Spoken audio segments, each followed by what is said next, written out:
दोस्तों, सोचिए अगर कोई देश आसमान के बादलों को कंट्रोल कर सके, बारिश को मनचाहे समय पर बरसा दे, या फिर किसी बड़े इवेंट के दिन पूरा आकाश बिल्कुल साफ कर दे। ये सुनने में किसी साई-फाई फिल्म जैसा लगता है, लेकिन हकीकत में ये अभी हो रहा है। और इसे करने वाला देश है चीन। लेकिन कहानी यहीं खत्म नहीं होती। हाल ही में चीन ने ऐसा नकली बादल बनाया जिसके नतीजे देखकर वैज्ञानिकों के सचमुच होश उड़ गए। कैसे और इसके पीछे असली मकसद क्या है, आगे सुनकर आपके भी रोंगटे खड़े हो जाएंगे। ये सिर्फ बारिश कराने की तकनीक नहीं है, ये है भविष्य का जियोपॉलिटिकल हथियार जो आने वाले समय में युद्धों और स्ट्रैटेजी को पूरी तरह बदल सकता है। वीडियो को एंड तक जरूर देखिए, क्योंकि इसमें हम आपको दिखाएंगे चीन कैसे बादलों को बीज डालकर नकली बारिश कराता है, क्यों वैज्ञानिक भी इस नतीजे को देखकर दंग रह गए, और आखिर में क्या यह तकनीक एक हथियार बन सकती है। चीन ने पिछले कुछ सालों में एक विशाल प्रोग्राम शुरू किया है जिसका नाम है वेदर मॉडिफिकेशन प्रोग्राम। इसका मकसद है पूरे देश के मौसम को अपने कंट्रोल में लेना। कहते हैं कि यह प्रोग्राम इतना बड़ा है कि इसका स्केल 5.5 मिलियन वर्ग किलोमीटर से ज्यादा एरिया को कवर करता है, मतलब भारत के पूरे क्षेत्रफल से भी 2 गुना। अब सोचिए, अगर किसी देश के पास मौसम कंट्रोल करने की ताकत हो तो वो सिर्फ खेती बाड़ी ही नहीं, बल्कि राजनीति, रक्षा और युद्ध में भी बढ़त ले सकता है। और यही डर बाकी देशों को परेशान कर रहा है। तो हुआ क्या? हाल ही में चीन के वैज्ञानिकों ने शिनजियांग नाम के इलाके में एक नया प्रयोग किया। उन्होंने ड्रोन को 18,000 फीट की ऊंचाई तक भेजा। ड्रोन के पास था सिर्फ 1 किलो सिल्वर आयोडाइड। अब यह पाउडर बादलों में जाकर कणों को ठंडा करता है और उनकी नमी को बारिश की बूंदों में बदल देता है। नतीजा? सिर्फ 1 किलो पाउडर से इतनी बारिश हुई कि 70,000 क्यूबिक मीटर पानी गिर गया, मतलब करीब 30 ओलंपिक आकार के स्विमिंग पूल भर जाएं। यहीं पर वैज्ञानिकों के होश उड़ गए, क्योंकि इतनी छोटी मात्रा से इतनी बड़ी बारिश ये किसी ने उम्मीद नहीं की थी। लेकिन असली सवाल यह है, क्या चीन सिर्फ खेती और पानी के लिए ये कर रहा है, या इसके पीछे कुछ और छिपा है? चलिए आगे बढ़ते हैं। ये पहली बार नहीं है जब चीन ने मौसम से छेड़छाड़ की हो। 2008 के बीजिंग ओलंपिक याद है? उस वक्त चीन ने क्लाउड सीडिंग करके यह सुनिश्चित किया कि ओपनिंग सेरेमनी के दिन एक भी बूंद बारिश न गिरे। फिर 2021 में चीन ने कम्युनिस्ट पार्टी की 100वीं वर्षगांठ के लिए भी मौसम बदला। आसमान को बिल्कुल साफ रखा गया और यह किसी चमत्कार से कम नहीं था। यानी चीन यह साबित कर चुका है कि वो किसी खास दिन का मौसम अपने हिसाब से तय कर सकता है। वैज्ञानिक मानते हैं कि क्लाउड सीडिंग असली है, लेकिन यह उतना आसान नहीं है जितना लगता है। इसके लिए जरूरी है कि बादल पहले से मौजूद हों। अगर आकाश बिल्कुल साफ है तो आप हवा से बारिश नहीं बना सकते। फिर भी चीन का दावा है कि उसने इतने बड़े स्तर पर इस तकनीक को फैलाया है जितना दुनिया का कोई दूसरा देश नहीं कर पाया। और यहीं से शुरू होता है असली खेल। क्यों? क्योंकि अगर कोई देश मौसम कंट्रोल कर सकता है तो सोचिए, दुश्मन के युद्ध के दौरान बारिश बरसाकर उसकी सेना की मूवमेंट रोक सकता है, या फिर सूखा डालकर उसकी खेती तबाह कर सकता है।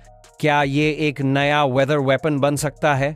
आगे आपको वो सच बताएंगे जो शायद आपने पहले कभी नहीं सुना होगा। अमेरिका में पहले से ही ऐसी चर्चाएं चल रही हैं कि मौसम को हथियार की तरह इस्तेमाल किया जा सकता है। 1977 में एक अंतर्राष्ट्रीय संधि भी हुई थी, एनमॉड ट्रीटी, जिसमें देशों ने वादा किया था कि वे मौसम को हथियार नहीं बनाएंगे।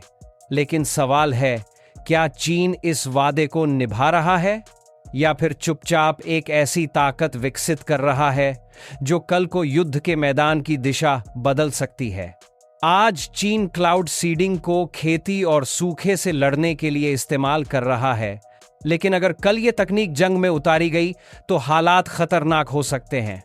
कल्पना कीजिए, अगर बॉर्डर पर लड़ाई हो रही है और अचानक मूसलाधार बारिश शुरू हो जाए, टैंकों की मूवमेंट रुक जाए, सैनिक फंस जाएं और पूरा इलाका कीचड़ में बदल जाए, ऐसा कौन सा देश होगा जो इससे बच पाएगा?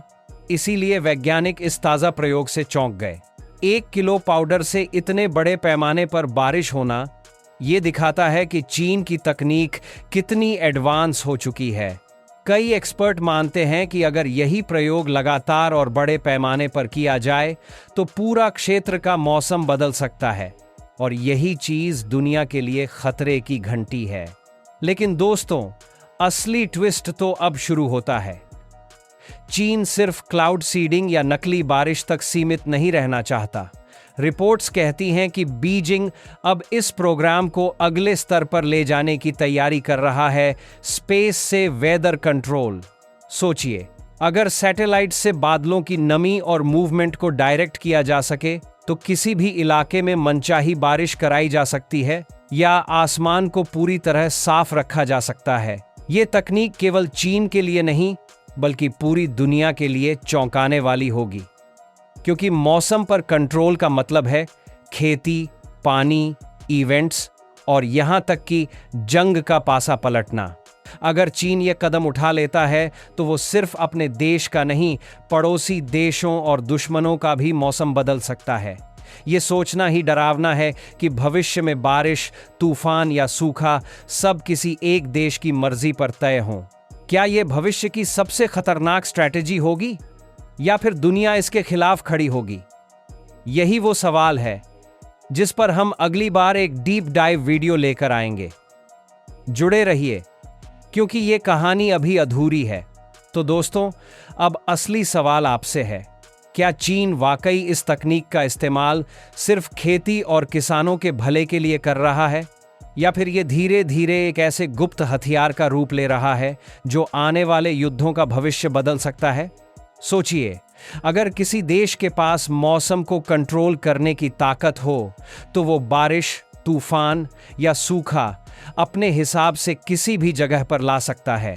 इसका असर सिर्फ खेती तक सीमित नहीं रहेगा, बल्कि सेना की मूवमेंट, बॉर्डर की स्ट्रैटेजी और पूरे क्षेत्र की सुरक्षा पर पड़ेगा। इसीलिए अब ये चर्चा सिर्फ विज्ञान तक नहीं रही, बल्कि ये एक जियोपॉलिटिकल गेम चेंजर बन गई है।